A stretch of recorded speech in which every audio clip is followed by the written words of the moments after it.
Hi, Dr. John. Welcome to the show. It is so nice to have you here with us today. It's great to be here. Thanks, Vanessa. It is my pleasure. I am looking forward to our conversation, and I feel like we've, somewhat touched base off air, and I feel like there are so many things that I think we're going to be speaking about today that really are so foundational but so overlooked and so underrated, especially in the world of Ayurveda and everything. And I just feel like you're such the perfect person to sort of have this discussion with, because you've just got so much of this dialed in. And I can't wait to sort of bring back some of the things that I think really need to be discussed to this show. So again, welcome. And why don't we start by sort of tackling just a hair of your background? What brought you to Ayurveda, and what kind of, what brought you to this place in health? God, that goes way back. I think I was in 1981. I think I first heard the word Ayurveda, and I was taking a Chinese medicine course at the time, and I was sort of fascinated by ancient medical wisdom and, what that kind of was all about. And for some reason, I just fell in love with the word Ayurveda. I got invited to go to India in 1986. Went there for a 6-week kind of vacation to try to do a little dabbling and studying in Ayurveda. I ended up meeting an Ayurvedic doctor there who invited me to stay there permanently. I closed my practice back from a very scratchy phone. I was practicing in Boulder and never came back to that practice. Spent a year and a half there. That's where I met Deepak Chopra. Came back and co-directed his center for 8 years, where I started training medical doctors in Ayurvedic medicine. And that was where I began to realize that I needed to take this ancient wisdom and find the science. And that's what I do today at lifespa.com, is I actually write about 1,500 articles about an ancient medical wisdom, but along with it, the modern science to back it up. Because I really feel like science alone is really not good enough. There's so many studies: coffee's good, coffee's bad, wheat's good, wheat's bad, dairy. You just don't even know what diet's good. No one really knows, because there's science on all sides. So when you have something that's been around for thousands of years and you have science, I feel like that's a really good place for us to all start. And that's what I bring to the table at lifespa.com. I love that. It's so true, like the relevance of that, how traditional wisdom really still informs modern day health, as it should, and I feel like we get so wrapped up in the whole like science and science, but in reality, it's all tied back to so much wisdom that's been around for so long. And I feel like we lose that, especially in allopathic medicine, right? I mean, everything is just like, let's look at the advancements and I'm not saying that that's not good, especially when it comes to emergency medicine and things of that nature. But I think so much of the wisdom has been here forever. Don't you agree? Well, yeah, and I think there's a trend now, even in Western medicine, to begin to stop treating just the disease and have a disease model where you get a disease, we're going to put the symptoms, put that fire out so you don't feel the disease, but we haven't ever addressed the underlying cause. So there's a movement in that direction. And of course, that's where traditional medicines lived. In fact, in Ayurvedic medicine, the original doctors were not paid when people got sick. They were only paid when people were healthy. So their motivation financially was to keep them healthy. And if they got sick, I didn't get paid. So that was sort of the model and the motivation. And of course, that's upside down and backwards here in our culture. But hopefully that's changing. And of course, these traditional systems of medicine, Chinese medicine, Ayurvedic medicine, for example, the All Indian Ayurvedic Congress today is the largest medical organization in the world. So, if it didn't work after 5,000 years of this kind of system being in place, it wouldn't be the largest medical organization in the world to this day. And that's because it works, it has value. And now we just need to kind of let people know about it and realize how simple it is to employ. It's a science of nature. It's not like treating diseases or, with medicines that have side effects. It goes way deeper and way prior to those kind of concerns. Yeah, so well said. And in so many ways, don't you feel like we just so overcomplicate things, in general? I mean, we've just developed as a society to really just take something and to make it so much more complex. And again, I'm not saying that there aren't situations or there aren't, like critical things that happen to us where there is a complex situation in front of us and we need a really detailed expert to come in and, figure it out or do the surgery or whatever the case is. But in general, when it comes to overall health and chronic disease, I mean, we tend to overcomplicate what is foundational and important and really like keeps the ball moving with vitality. And I just think that we in so many ways are so overwhelmed, but it's like our own doing, right? Like culture's own doing. You know what I mean? No, I realize our culture is really the culprit of not only how we treat the disease, but the culture is really responsible for the cause of much of what we see today. I mean, take, for example, metabolic syndrome, which is high blood pressure, high blood sugar, high cholesterol, extra weight around your belly, high triglycerides, all of that. And when you look at the science behind every one of those conditions, high blood sugar as well, you end up seeing that stress is the major factor. And then when you go look at like meditation, for example, which is a stress reduction technique, it's study after study shows that meditation will lower blood pressure, lower blood sugar, lower your cholesterol levels, help you lose weight on every single level. So when you really look at why everybody's being prescribed a statin, why the epidemic is high blood sugar, it's really because of this culture that we're just going so fast, so much constant incoming. We're constantly going this or driving in our car, go here, go there. And where our ancestors, when you look at how they lived their life, it was pretty chill. It was in resonance with the silent cycles of nature. And I think we have to sort of plug that back into our lifestyle the best we can, whether it be with meditation or prayer or with, forest bathing or nature walking or just turning the volume down on a regular basis. And the science on that is like overwhelming. But no one's talking about that. They're just saying, well, you need a statin. And it's not as hard as we think to kind of create some space to kind of reset.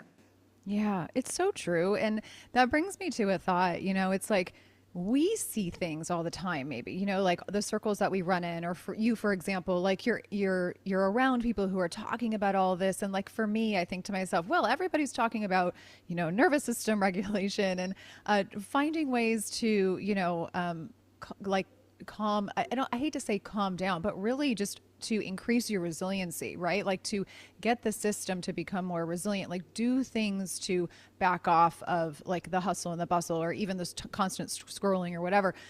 But what I tend to forget is sometimes we do sort of live in a bubble where I think that like by large, this is still not really talked about. Like a lot of people still, whether it be in this country or elsewhere, are still just hearing that mainstream narrative, about, metabolic syndrome or heart disease. Well, they have drugs for that, and it's like we see it. We're like always hearing the buzzwords and the things. And I think that, that's amazing, but it needs to spread out beyond these like wellness circles and these contained communities. Do you know what I'm saying?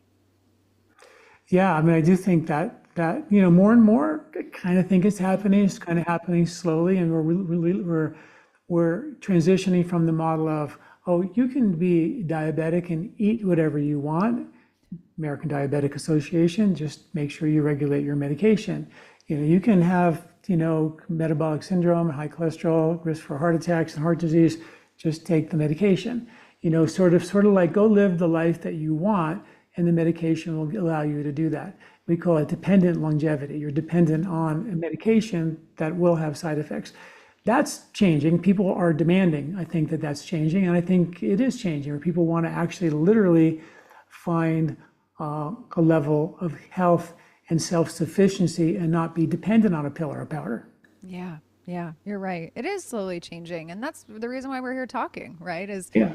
we really want, or we want to see, I think, and we're not alone, but we just want to see this stuff spread out. And I think and this has been mentioned a lot on this show before, but I think that within the last 5 years, I'd say like 2020 and up until present time, I think really like shook a lot of people. And they've realized, a lot of people have realized or have woken up to the idea that there's really not someone coming to save you, or your doctor might not know or have the correct information, and maybe you put a little bit too much trust in the system, or you need to be your own best advocate and not solely rely on individuals no matter their title. And so I think you're right. I think it is changing. I think social media has helped with that a lot. There's like a great side of social media, along with all the bad sides, but I think it's changing little by little, and I think we still have a ways to go, though. Speaking of eating whatever you want, let's touch a bit on some of what you talk about, which I think is really important, and it has to do with diet and digestion. There are so many people out here today with digestive problems, people struggling, people with irritable bowel, people with different, inflammatory issues. And you said to me earlier that you feel like our culture largely has been okay with like this idea of like bubble wrapping their diet or our diet and sort of like moving through like band-aiding situations instead of getting to the root cause. So what do you mean by that? Well, it makes sense, right? You eat a certain food, you don't feel good eating it, and you blame the food. And that's kind of what we've done in our culture. But to a level of extreme, we have people now who won't eat wheat or dairy or nuts or seeds or lectins or nightshades or goitrogens or oxalates, phytic acids. Any of these things which are harder to digest, people are having trouble digesting them. Even eating rice and beans has now become difficult for many people to digest, and they blame the rice and beans and they stop eating them. Which, if you did that to the world, still more than half the population on the planet lives on rice and beans. So if you take that away, that's going to be a real problem. So many of the symptoms that people have for the indigestion that they have is more of a canary in the coal mine, where it's saying that something's wrong with your digestive system. And instead of taking the food out of the diet permanently, for sure, if you don't feel good eating it, don't eat it. But let's ask the question, why was I able to digest that, 10, 15 years ago, but now I can't, and try to troubleshoot what part of your digestive system might not be working the way it once did. We have a digestive health quiz called the Digestive Health Quiz, and you just had to ask questions about your stomach acid, bile, pancreas, duodenum, your intestinal lining, your microbiome, and ask questions, or your lymphatic system, and you find out what part of your digestion is broken, and then you begin to restore function. There's a study done where they took people who eat wheat and they compared them to people who are gluten-free but don't have to be. They're not celiac, but they just choose not to eat wheat because they feel bad eating it, which is a lot of people. And they found that the people who were eating the wheat had 4 times less mercury in their blood than the people who were gluten-free but didn't have to be. They had significantly more killer cells, less bad bugs, more good bugs than the people who were gluten-free but didn't have to be. In 2 Harvard studies, both over 100,000 people, they found that people who ate wheat versus people who didn't eat wheat, the people who ate wheat had significantly less diabetes and less heart disease than the people who were gluten-free but didn't have to be. So these harder to digest foods, yeah, if you don't digest them well, you don't feel good, don't eat them for a while, but they're harder to digest, and that creates a little bit of irritation in the lining of your gut that our body responds to with something called gut immunity, which is 70% of your immune response. Now, when you take all that food out of your diet, your body has no reason to create the gut immunity. And this was displayed in a really cool study with Amish kids. And Amish kids have the lowest rates of asthma on the planet. And their kids run barefoot in the barns, they have cows as pets, and their genetic cousins, which are the Hutterites, came from the same valley in Switzerland. When they came here, they became modern stainless steel sterile farmers for dairy. And they have the highest rates of asthma on the planet, and the Amish kids the lowest rates. So it was a really good study pool. And they found that they measured the dust in the barns that these Amish kids were breathing, and the dust was creating just enough irritation on the respiratory tract to cause an immune response that protected them from getting asthma, and they have the lowest rates on the planet. So we need these little irritants from our food, from the air, to create a response that keeps us healthy for the next, irritant or viral invader or immune event that might be coming down the pike. But so when you bubble wrap it, you end up possibly feeling a little better for a while, but we end up also going the road of eating, first I can't eat the wheat, then I can't eat the dairy, then I can't eat beans, then I can't eat oxalates, then I can't eat. And we start going down this road of really limiting our food supply to the point where we can create deficiencies and no reason for gut immunity. And in this day and age, we need the strongest immune system that we can muster. Wow, I have so many thoughts about this. That's just fat. First of all, I'm fascinated by the whole mercury statistic. That is wild to me, like completely wild. And I'm somebody who doesn't eat gluten largely. Like I don't eat gluten because it's just been something like over time that I just felt like was a bit inflammatory. But I've really wanted to introduce some back in, and I've been hesitant. And so it's just a really interesting thought piece for me. Also, I feel like you said something that brought up a thought, which was, the more we limit our bodies. And also I feel like that becomes such a mental thing because our mind and our body is so connected. Sometimes we could actually create more of an issue when we continually tell ourselves that something is wrong with a food. And I'm not saying this to gaslight people. I realize that some foods really are making you sick, but I feel like there's this really interesting piece where the more that we say out loud or more that we tell ourselves, our internal talk, well, I'm allergic or I'm this or I'm that, like it's really translating cellularly and it's somehow having an effect on us. What do you have something to piggyback off of that? Well, I think it's true that we have issues with our food, and I'm not saying that the glyphosate is something we shouldn't worry about, or the pesticides are something we shouldn't worry about, in the processed nature of the food. That clearly has to go.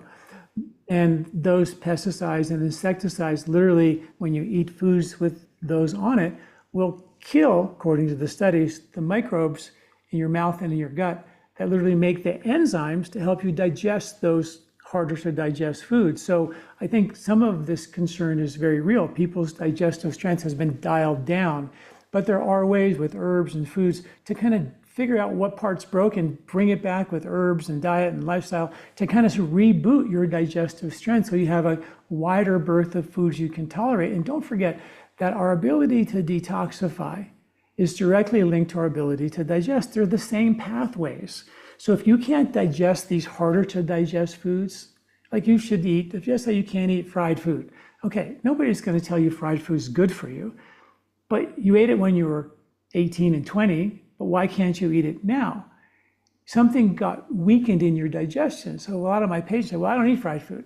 I go, okay, that's great, but if you did eat it and feel bad, then that means that there's potentially some issue with your production of adequate bile to emulsify the good and the bad fats.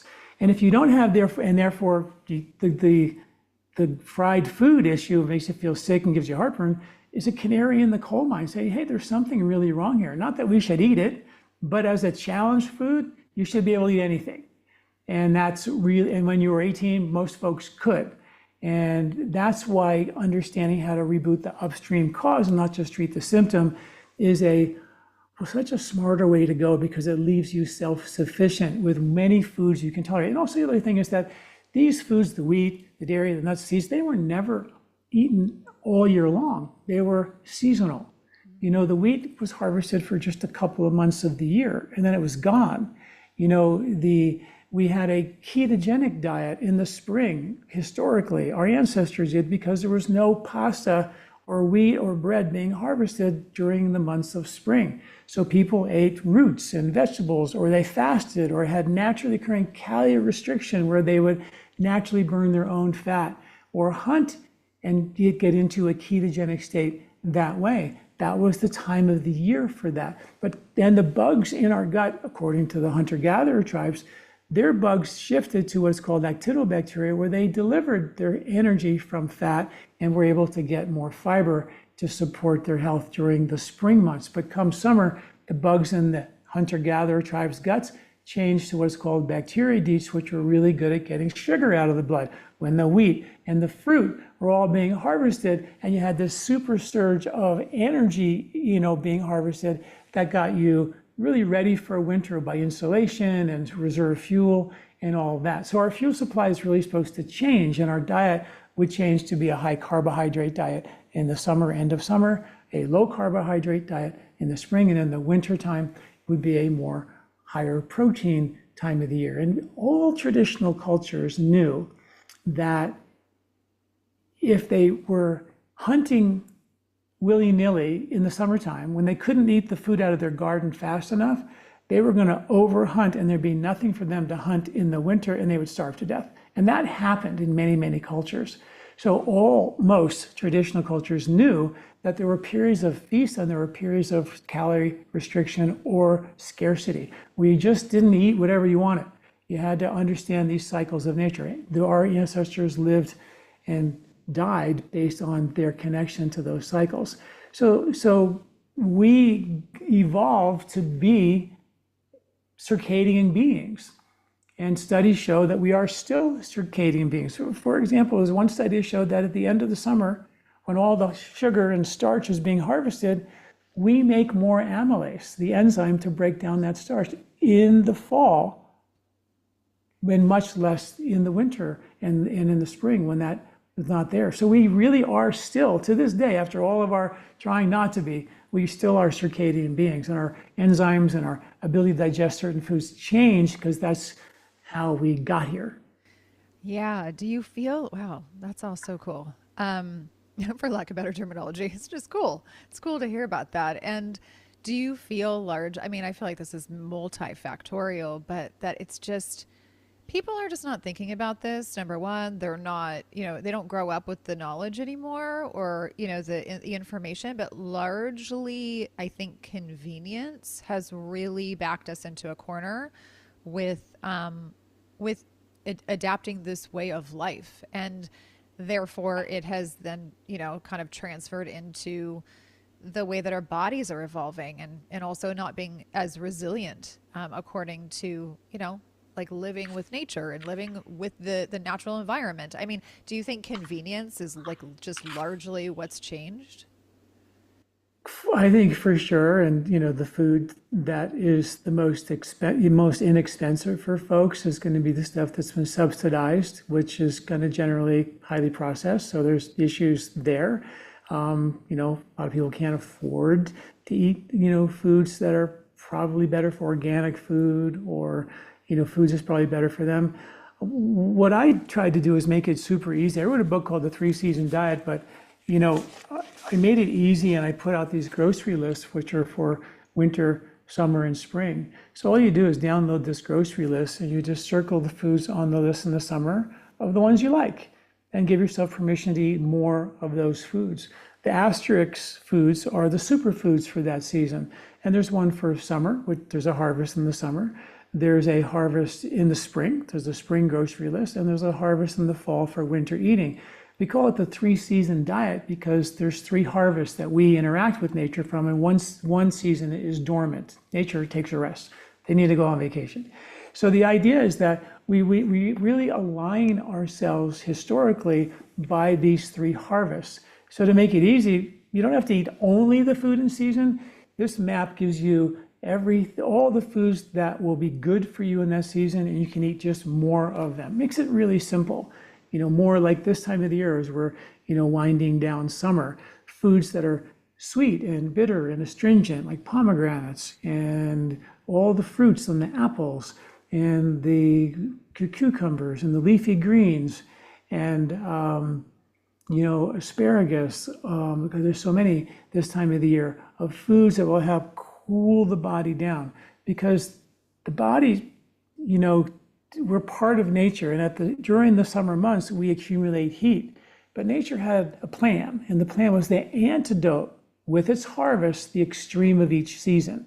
So in the summertime, nature gives us fruits and vegetables to cool us down. In the winter, the squirrels eat nuts and seeds, and that is a warm, heavy, insulating food that antidotes the cold and dryness of winter.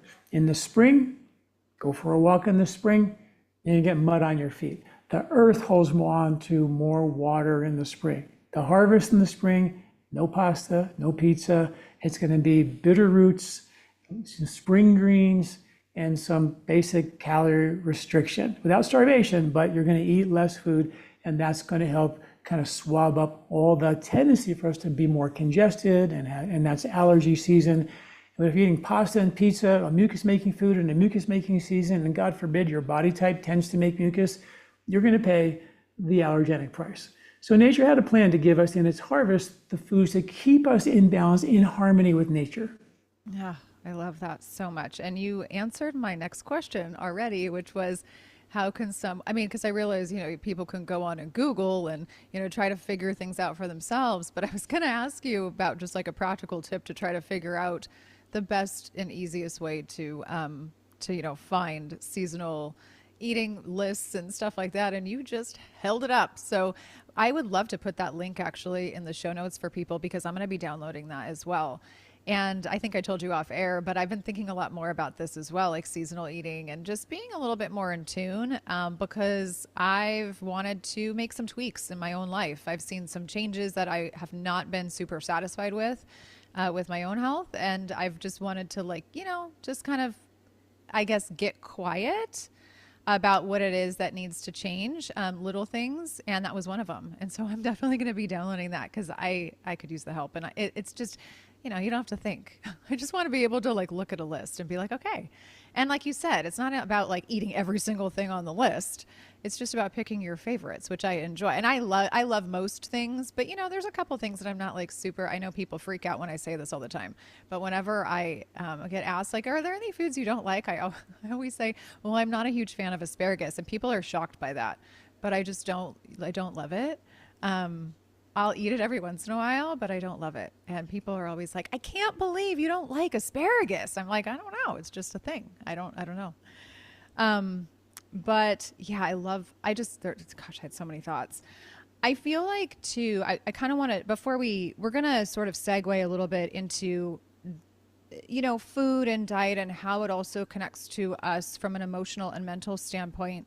And I think with that said, I feel like we also lose sight, and I want you to speak to this, of how eating for our bodies, minds, according to nature and so forth, really has a nervous system impact, a mental impact, the way that we operate through our lives, the way that we move through our lives, the ease or, dis-ease, I should say, in which we move through. Can you talk specifically about sort of your approach or the Ayurvedic perspective on mental health as it relates to our diet and the way that we are supposed to be eating? Well, for sure. One of the first questions when I teach Ayurvedic medicine in the Ayurvedic colleges, I always tell my students that one of the first questions you should ask your patients is, how do you feel between 2, 3, 4, 5, and 6 in the afternoon? Are you feeling like you need a nap? Are you feeling like you need a cup of coffee? Are you feeling like you need some kind of chocolate that's being passed around the office? You know what I mean? At that time of day. Do you need a Starbucks to get home without falling asleep in the car? Do you need a glass of wine when you get home to kind of calm down because you're so kind of stimulated all day long? So this is the time in the terms of the biological clocks. The afternoon is a time where the nervous system is basically demanding most of the sugar that you should have filled the tank with gas between 10 o'clock and 2 in the middle of the day, which most cultures eat their biggest meal in the middle of the day, except for us. A lot of us just eat a little salad in front of our computer and you try to leave work a half hour early or something like that. But that big meal is when we're hardwired to actually digest the biggest meal of the day. If you don't put any gas in your tank at that time, you're going to crash and burn in the afternoon, which means your body's going to go into an emergency. Hey, brain's going to go, where's my fuel? And you're like, oh, I only had a salad in front of my computer. I don't have anything. So you're going to crash and you're going to need a stimulant because your brain knows how to get up to the top of that mountain, give me Starbucks, give me chocolate, give me chips, whatever it is, I'm going to get back up there. And what goes up must come back down. And now we're on the roller coaster ride for the rest of the afternoon. And so one of the best ways to kind of stabilize your afternoon, this works with your kids. We have 6 kids, and one of the things we did with our kids is we would cook a big lunch. My wife would, and I'd come home for lunch, and we would eat together. And then when the kids come home at 3 o'clock, they were like vegetables on the stove and really good, healthy food. And so when they came back, they didn't get milk and cookies, which would just inject their nervous system, and then they'd be up and down all afternoon trying to get 6 kids to do homework when their blood sugar's all over the place. Not a good look. So we gave them a meal, which they inhaled during that time because they were actually really hungry, and they had stable blood sugar in the afternoon. It was one of the best things that we did. But all of us need to think about how we feel in the afternoon, because that sets you up for the roller coaster ride. And next thing you know, you're craving dessert at night, and you're craving sugar during the day. And we really need to cut that craving by forcing the body to be more stable and to burn fat. And the second thing is to have time in between meals, which encourage fat metabolism. Instead of eating meal, snack, meal, snack, meal, snack, it could be, meal, almonds, meal, apple, meal. It's still a snack, the apple and the almonds. You want to have a big enough meal to get you from breakfast to lunch. A lunch, try to make it bigger, more relaxed. And lunch, all the way to supper. Supper comes from the word supplemental or soup, so it was meant to be a soup-like or smaller meal. So have a smaller, earlier supper the best you can. Try to make lunch bigger and more relaxed, because that's the one that really pays the rent. That's the one that really gives us the energy for the day. That's when our biological clocks for digestion are turned on. They did studies with people who ate breakfast and lunch versus lunch and dinner. Same food, same calories. The people who front-loaded their meal lost weight, significantly reduction in metabolic syndrome. All their health, metabolic indices were significantly better compared to people who had, lunch and supper. So it's just something to work towards, but something to definitely know about. Yeah, it makes a whole lot of sense. And I think that, well, there are people out here that really don't prioritize breakfast, but I was going to say lunch tends to be, even for me, and I'm home most of the time, lunch tends to be sort of, I don't want to say a forgotten meal, but something that people don't put a whole lot of thought into. And I think it's because I don't know if it's just the busyness. I don't know if it's just like schedules that were maybe earlier in life, they were in classes, or they were, maybe they had a work schedule where their break was at 4 o'clock, right? Instead of 12 or 1. There was like probably different variations of why people have these lunch habits. Even for me, like I tend to push my lunch back a little bit, like maybe right around 2. And that's also in part because I really bulked up my breakfast more, so it holds me until that time. But I personally, I'm going to out myself right now. I personally struggle with getting enough food at lunch. I'm not always someone who's like, oh, I'm so sleepy, I'm falling asleep. I feel like I need a nap. But I do have those days where I'm like, searching for the dark chocolate at 4:30 because that's what sounds delicious. I'm not someone who has caffeine at that time, in the form of like a coffee or something, but I certainly have seen those days where I'm kind of like prowling around for something sugary and sweet, or even like honey sounds good, something that sort of like gives me a little bit of that that energy, that quick rush. So it makes a lot of sense. And again, I don't think I'm alone when I say that I have a problem with, a problem with like lunch. And maybe it's just an idea thing. You get like stale and you're out of ideas, and you just are like bored. What do you have to say about that? I think that, you're right. It's very kind of epidemic that people are, needing dark chocolate in the afternoon to get through the afternoon. And I think that, as you get older or more metabolically stable, you find that your requirements for food sort of go down, definitely as you get older, where you can have a little bit of a later breakfast and a little bit of an early supper, and that's it for the day. And then you end up having some really good windows of not eating where the body is flipping into fat burning. And that can keep your blood sugar stable, keep your cholesterol levels low, your blood pressure low, all of that. But not everybody's really able to do that. I think the best way to start is to have breakfast, whatever it is, big enough to get you to lunch with no hunger pangs. Lunch, the bigger meal of the day if possible, and make that big enough to get you to supper with no hunger pangs. And then after supper, nothing. Try to give yourself 3 hours before you go to bed with no food in your stomach, and that'll give you a much deeper night's sleep. Those are some really simple, basic rules. Yeah, it's good advice. And it's something, like I said, it's kind of been on my mind a bit. And I feel like, again, I've even seen myself sometimes really get stuck from like a clarity standpoint, like say I'm at the computer and I'm working and, I notice there's a little bit of a shift in my brain, like I need something to sort of help me focus. And so it's important. I'm going to take this advice myself to sort of look at, okay, what was my habit an hour or two ago? Like, what did my lunch look like?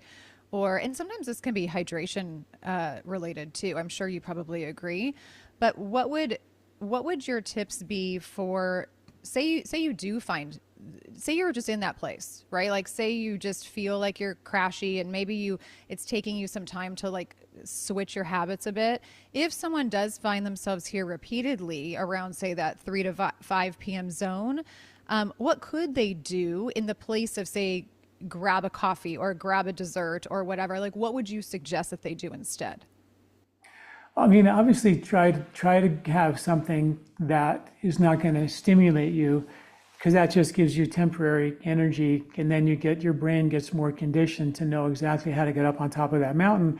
But of course, it's short-lived, and then you're crashing. Most people who are kind of craving foods, they eat something sweet, they're on the way to feeling good, and then they feel good for a spell, and then they're on the way to feeling bad as the blood sugar crashes. And then the brain goes, oh, I need, Starbucks. Now I'm on the way to feeling good again. And then shortly after, I'm on the way to feeling bad. So a lot of us spend most of our time on the way to feeling good, on the way to feeling bad, and only feel good in these little peaks, which isn't wonderful. And the other thing is that a lot of people say, well, I can't eat a big lunch because if I eat a big lunch, I fall asleep. So I have to have either a little something and then I have energy, and otherwise I just crash. It's sort of like if you put gas in your car and your car stalled after you put gas in it, you'd probably take your car to the mechanic and say, something's wrong with my car. But you eat a nice big meal, which our ancestors did forever and ever, and now you fall asleep after it. You should probably start thinking about what's wrong with my digestion and how can I fix that so I get energy from what I just put in my mouth, because that's how it works. You get the big meal of the day. Biologically, your clocks are turned on for eating a big meal. So the brain, which is the next biological clock to turn on in the afternoon, which I know most people say, what? I'm asleep at that time. That's because we're so metabolically dysfunctional. But we should have a big meal and have energy in the afternoon, because that food is fueling the brain, the big gas guzzler.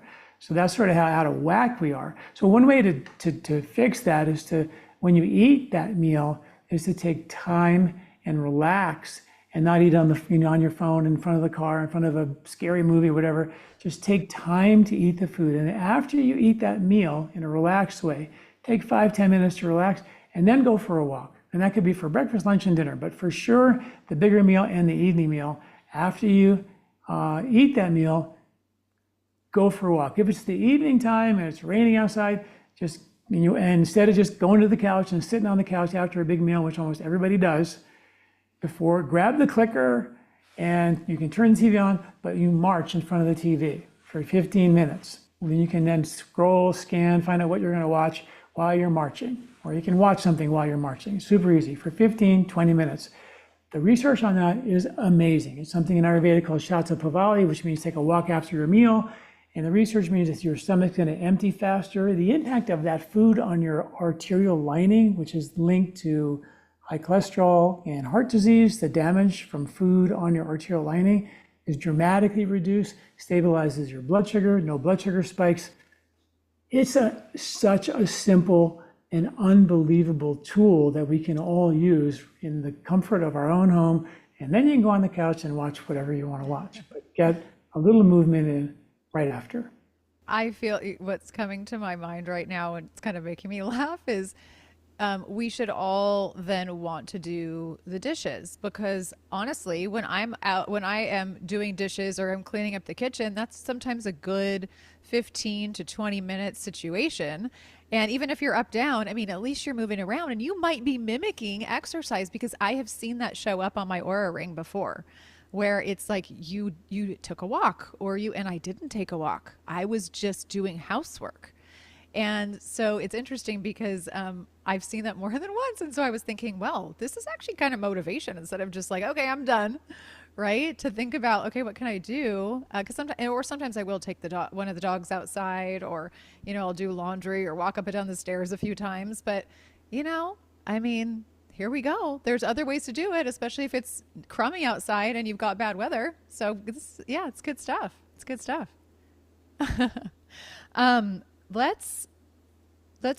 Let's go back a little bit to something that you said earlier.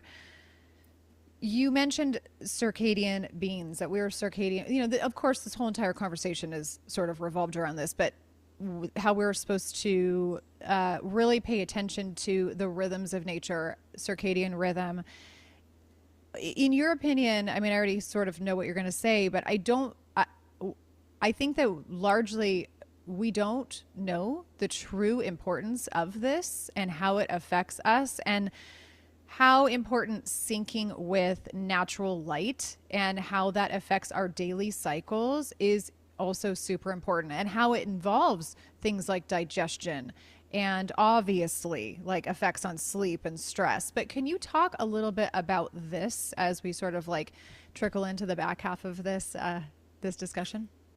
I mean, yeah, it's kind of really an interesting discussion. I think everybody's probably heard, get the morning sun and get out there and see the sunrise. And there's really great value there, because that sunrise, when you're looking at it, it actually kind of tells your biological clocks that nighttime is over and the daytime clocks are turning on and the nighttime clocks are turning off. So that's a really great time to kind of get your body aligned.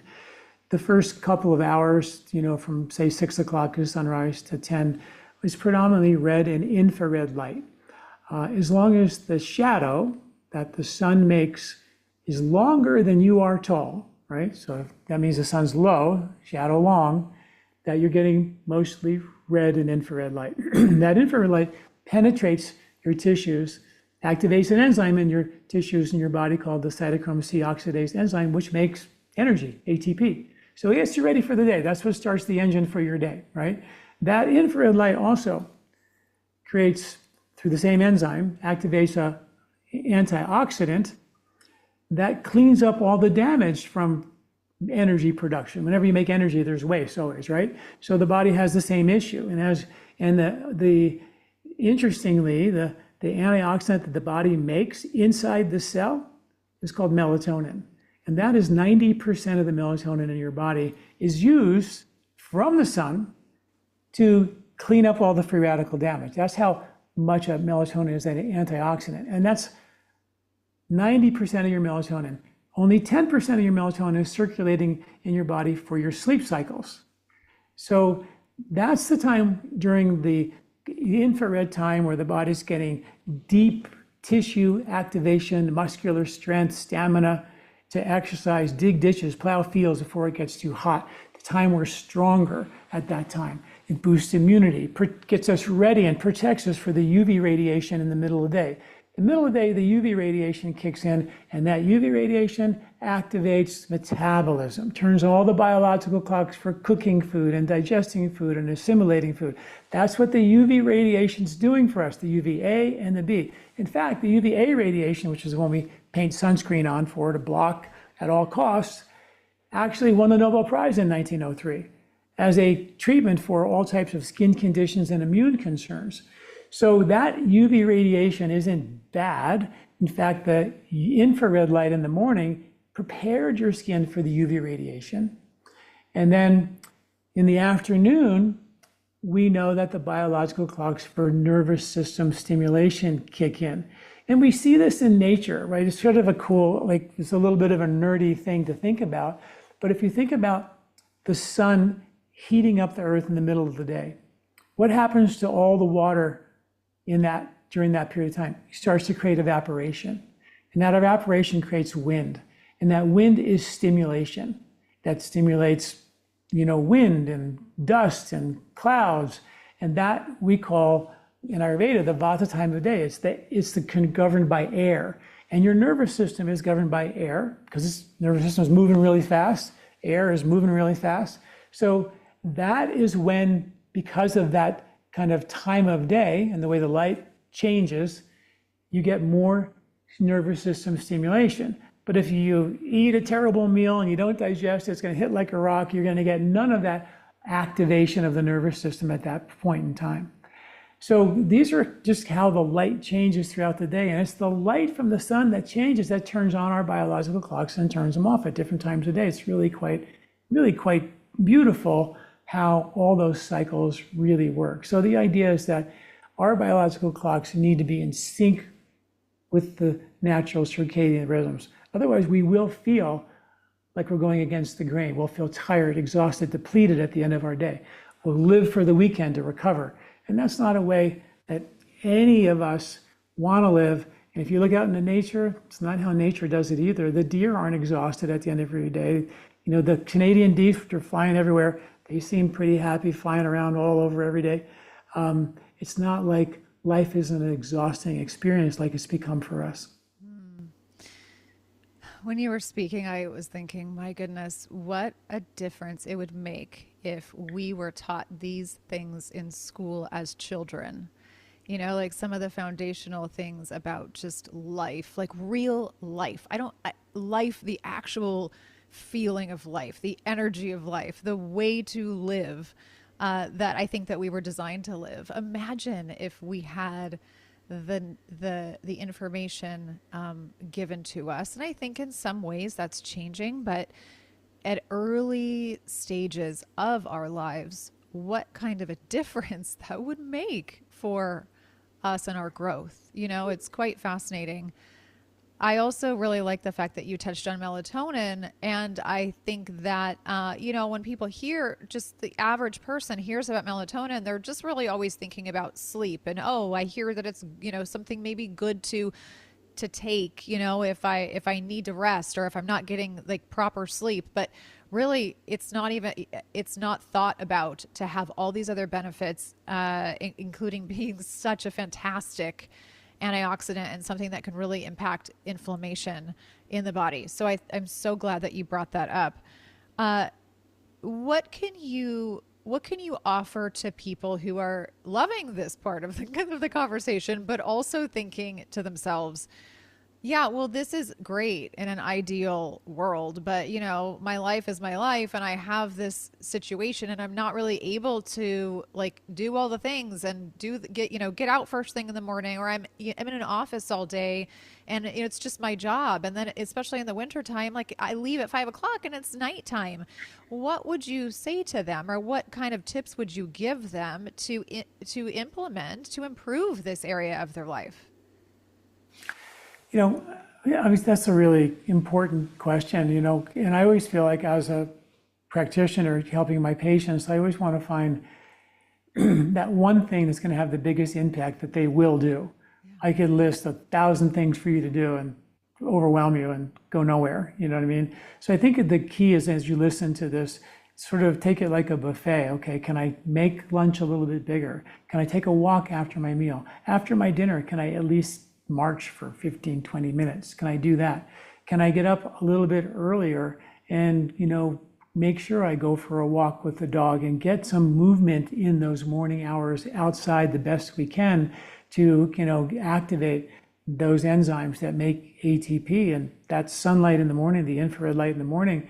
Also, the more you get of it, the more melatonin you produce at night. So the deeper you sleep is based a lot on how much light you get first thing in the morning as well. So a little bit of that doesn't need to be much, but that can be something, very, very useful. You can always grab these grocery lists and just circle ones you like, and when you shop, eat more of them in season. That's like a no-brainer, really easy. Then take any time out of your day to start putting the right food into your diet and have a list of things that are not processed, that are not,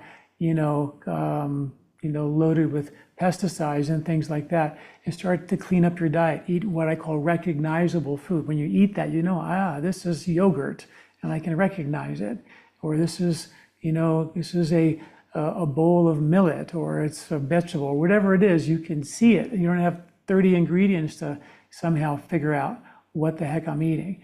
That's the kind of stuff that is easy to do, and generally speaking, something we all need to get back to, because all our ancestors really did that. And life might have been harder in many ways 100, 200, 300 years ago, but they didn't have these chronic diseases that we have today, right? Yeah. It's really about being intentional, one of my favorite words. I mean, that's the name of the show, but it really is. It's about being intentional and not, I love the fact that you said, that if you could throw so much information at people, which has always been, I've been super mindful of that while I conduct this podcast, because the last thing that I want people to feel is overwhelmed by the fact that there is just so much information out there. And, I just throw my hands up in the air because it's just all too much. And I can't think about it. And, it's throwing my nervous system over the brink. And I get that. I totally get that. But I think that one or two things small things, that you just do intentionally can have such a profound impact. And even me, I'm sitting here and like a lot of this stuff I know, or I've heard about, or I've read about, or I've talked to people about. And even me, I'm sitting here thinking, oh, this is such a fantastic like refresher for me, or there's reminders here that like I need to be more aware about, and that they can make such a big, I guess the bottom line is like, don't underestimate like such a small change as taking a walk, or, maybe not looking at your phone. That's what I do now. I don't look at my phone for the first 45 minutes to about 45 minutes to an hour. I don't look at my phone usually when I wake up because I just don't want that stimulation. I'd rather just be outside and get that natural light. But these things can make such a big difference, but they seem so small. We just have to be intentional about doing them. You know what I mean? Yeah, no, absolutely. It's a great point. For sure. It's sometimes the little things can make the biggest difference, and also just someone trying to be as consistent as you can. Find one thing that you do, you feel better, and then you like doing it. So it becomes something that you want to do versus have to do, and then it'll stick. But if you're doing something because it's like a rule and I have to use willpower, it'll fade. Yeah, so well said. Last point that I would love for you to touch on before we really tie up here, and that is, and again, it ties in with everything else, is another very underrated, this is an entire show, so I realize that we're just going to touch on it because really, I mean, it is an entire show episode all in of itself, is the way that we breathe. And I know that you have so much to say about it and you've researched it so extensively, but I just want you to touch on why we need to be mindful of our breath. And I know that people can get really overwhelmed when they start, we start talking about like the perfect way to breathe and we've got to pay attention. And sometimes we actually could do more like psychologically, we could just get a little bit like crazy when we hear about all the different ways which we must breathe. But maybe start with nose breathing versus mouth breathing and the impact that has and how it sort of ties in with everything that we're talking about, and nervous system, oxygenation, wow, almost I got tongue tied there, digestion, all of it. And again, I realize that we just sort of going to scratch the surface, but go for it. So my first book, Body, Mind, and Sport, was based on research we did comparing nose breathing versus mouth breathing during exercise. And what we found was that when people breathe through their nose during vigorous exercise, their brain waves changed. They became more coherent and they went into more of a meditative brainwave pattern called alpha. And when the same athletes came back and did the same workout with their mouth open, their brain waves were incoherent, which means sort of scattered, every part of the brain doing something different. And they were in more beta, which is a stress state. So when you would meditate, you would have a brainwave pattern that would be more coherent and alpha. So what we actually replicated was that during vigorous exercise, if you breathe properly through your nose, your brain goes into a meditative calm. And so imagine running as fast as you can and your nervous system responding to that as a meditation. I used that as a model for stress. Exercise is a stress. And if you can handle exercise stress from a calm place, then why can't you handle life stress from a calm place just simply by changing how you breathe? And I call it the eye of the storm.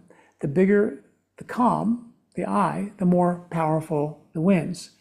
And most of us in our life are living in the winds of the storm, dodging stress, recovering from stress, trying to deal with the stress in our lives.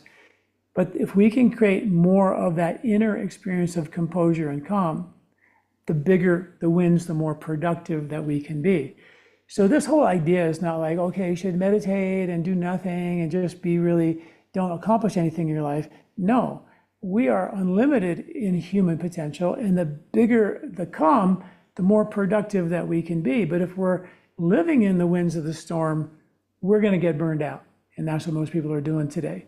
But if you dip the cloth in the dye of your own silence by simply nose breathing when you go for a walk or a meditation or yoga or being in nature and turning down the volume, you can start to establish that inner calm, a parasympathetic dominant state that gives you the ability to handle all the stress like water off a duck's back.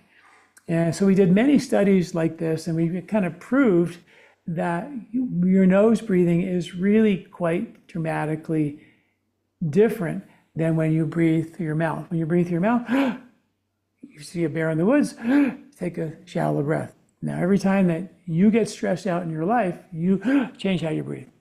But that stress breathing pattern will become permanent for you.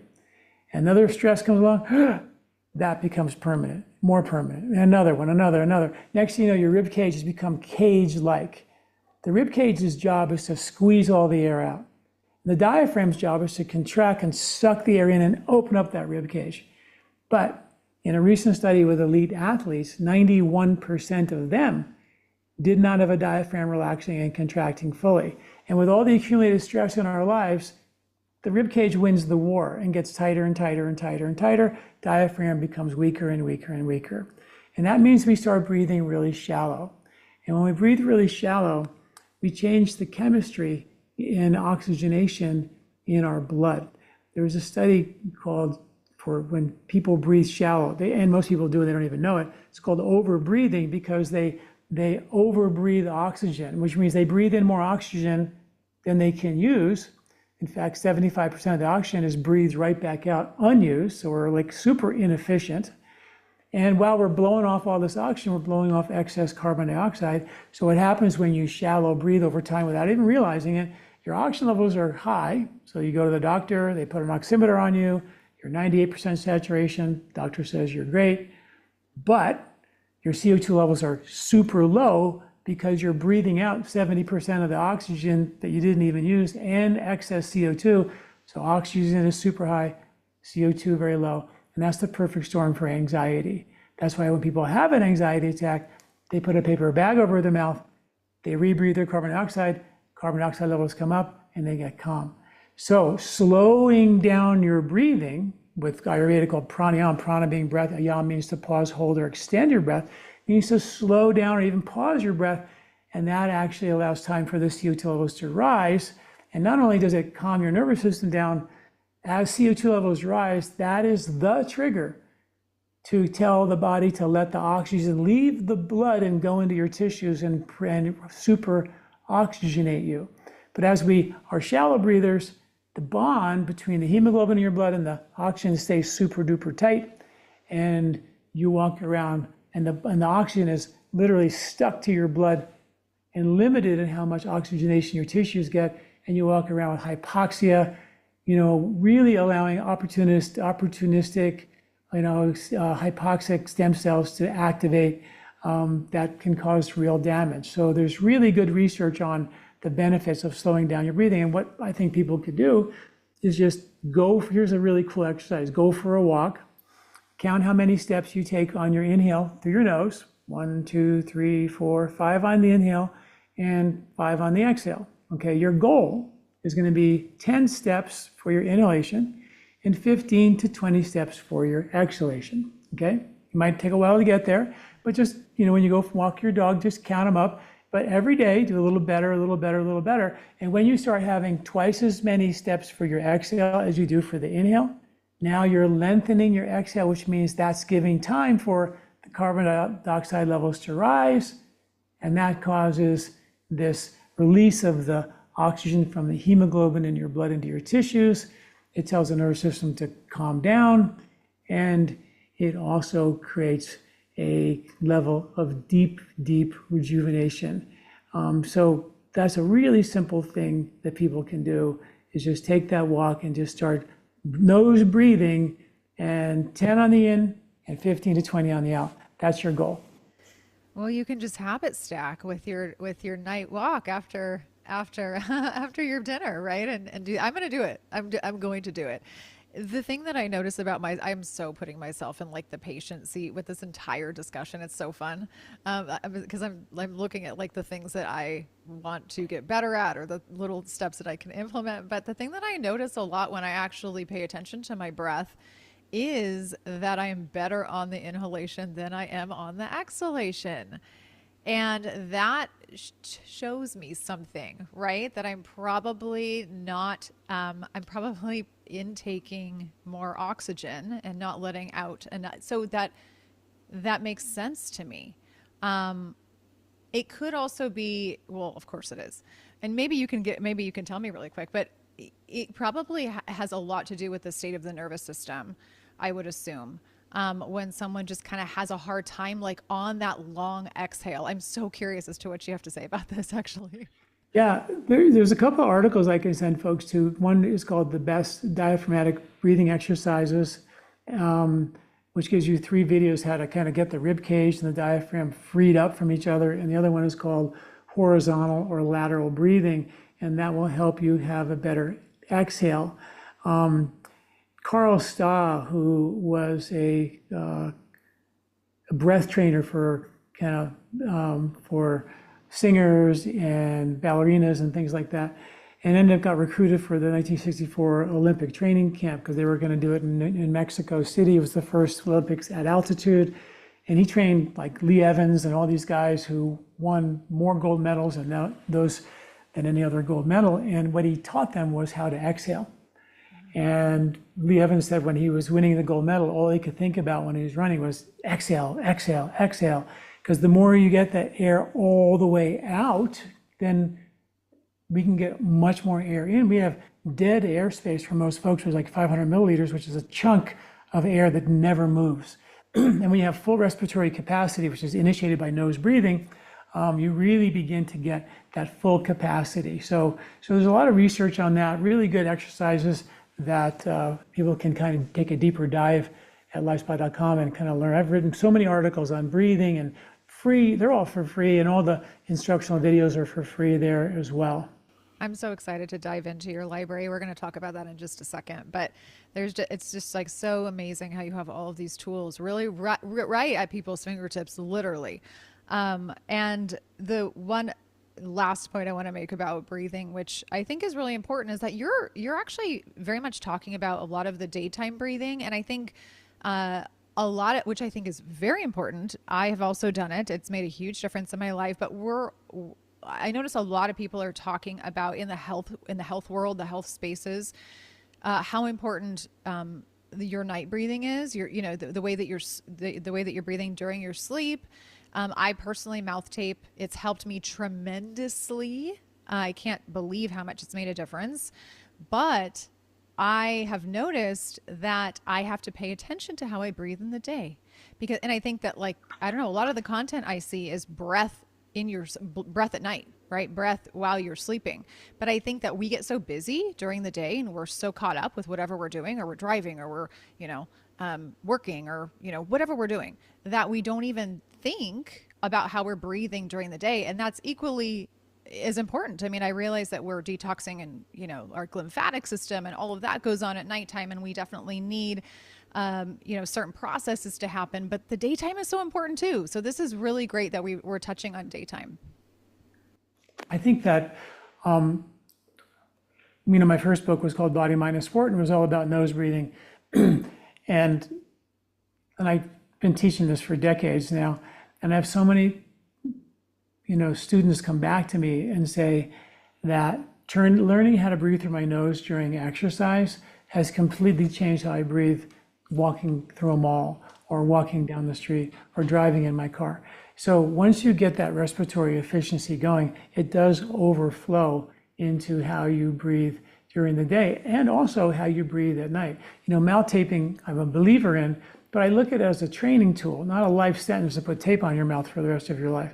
So it's an idea is to use it to train yourself to keep your mouth closed and breathe and get all the benefits of nose breathing while you sleep. But breathing, while you're exercising is a great time because you're under stress and you're forcing your body to breathe through the nose while you're under stress, and the body gets used to saying, hey, in stressful situations, I breathe this more efficient way.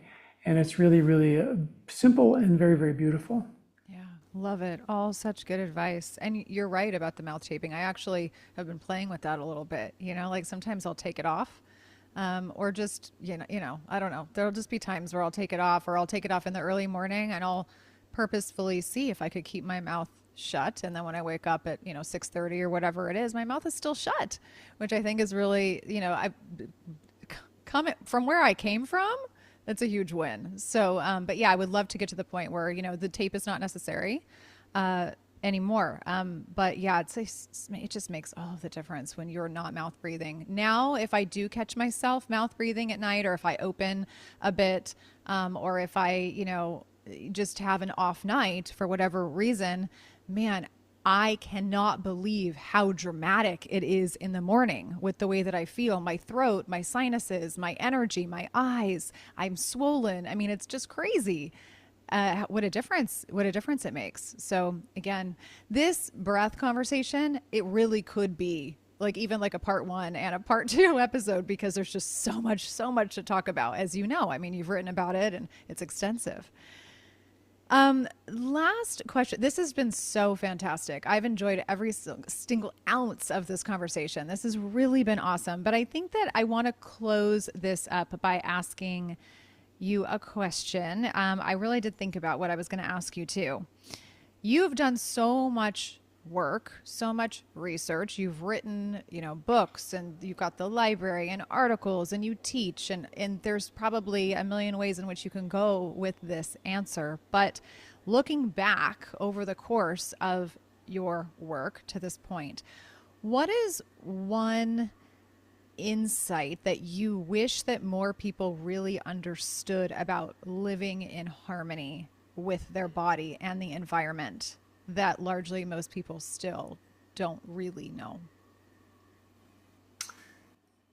I always used to say that I spent the first 20 years of my practice telling people eat a big lunch, and the value of when you put gas in the tank. And of course, then, all the intermittent fasting people came along and said, skip breakfast and eat a big, and then eat a big dinner and all this stuff. And now, of course, the science is in that our biological clocks for eating turn off around before sunset. So when you eat that food late at night, there's nobody there to cook it. So that was something, is to kind of get that basic kind of rhythms of life in sync, where you're not waking up at 8 or 9 o'clock in the morning, missing the sunrise, go to bed early, wake up early, eat, like I said, breakfast big enough to get you lunch, but really try to make lunch or a midday meal.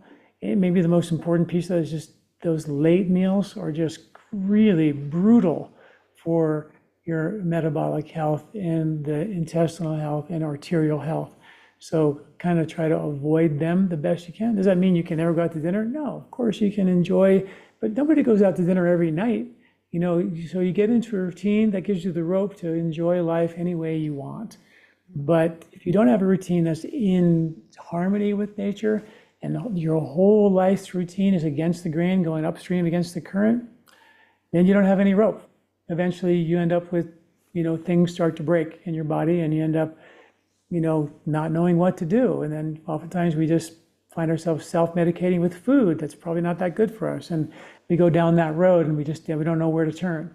But some of these simple things that we talked about today are easy things to employ that get you back on the right track. Yeah, it's really all about resiliency, at the end of the day, like you said. And it's not about being perfect, because I think that so many people get caught in this trap of wanting to fix everything, be perfect about everything, diet, sleep, stress, this, that, and the other. And that's not attainable. But what is attainable is, kind of creating this life, this foundation that allows you to have those times where you can be a little bit more relaxed in your routine, or you can go to dinner, like you said, or you can have a late night and not crash for a week afterwards. It's really about resiliency, which I think we all need more of, because we're living in such a tough place. This world is a tough, tough place. And I'm not saying that as a negative necessarily. It's just the truth. And so, again, it's largely what the show is, right? Is to be able to provide some information, and you can pick and choose what it is that you think would be doable in your life. And I think you've given us so much. I mean, I'm sitting here like, I'm excited. Because I can't wait to just sort of these little tangible pieces. They are in many ways just very common sense, but we all lose sight. It doesn't matter what you do for a living. It doesn't matter who you are. It doesn't matter how much you think you've got things dialed in. There's always something to change, or there's always ways that you can improve. So it's just been amazing. Where can people learn more about you? Where can people find your current offerings? Tell us a little bit more about your library, the books. Are you on social media, and so forth? Yeah, so our website is LifeSpa, LIFESPA.com, and that's where you'll find the free library of all the like 1,500 articles and videos, all evidence-based with all the ancient wisdom, the modern science. Just type in your health concern, and usually a handful of articles will pop up, and you can kind of skim and read through them and see if we can kind of help you get back on track. There's also a newsletter there. I usually put out like 3 newsletters a week with all the latest ancient wisdom, modern science, so you can always stay up to date about what events we have coming up. There's lots of events coming up. I teach a lot online, so there's lots of that happening. You can check that out on my website as well. We also have an Ayurvedic store. I've been formulating Ayurvedic herbs and Ayurvedic skincare, and all of our books and tapes are all there at lifespa.com as well. You can just go to our store and check all that out. And then, yes, for sure, I'm on all the social media channels. You can find that with my name, John Douillard, or at LifeSpa. You'll find me on all the channels. And I usually just put out 1-minute little reels to get people excited about a tip, always knowing that if you want to take a deeper dive, just go to LifeSpa, type in that topic, and you can really take a deeper dive. And it's a really cool library of information. Like I said, it's all free for you. Yeah. And I follow you too on social media. So you guys, I highly, highly encourage you to follow Dr. John. And as I always say, I put all of this stuff in the show notes for you guys, so you can find it all there for you. This has been such a pleasure. I have really, really enjoyed this conversation, and thank you again for being here. My pleasure. Thanks for having me. This has been great. Really appreciate it. Yeah, absolutely. You're a fantastic teacher. You really are. And I think you've just given us so much to think about, and stuff that's tangible. Like I said, it's just like actionable little, bits of wisdom. So again, I feel very blessed to have had this conversation. And yeah, thank you so very much again. My friends, I appreciate you always for tuning in. And until the next time, have an incredibly blessed day. We'll talk to you later.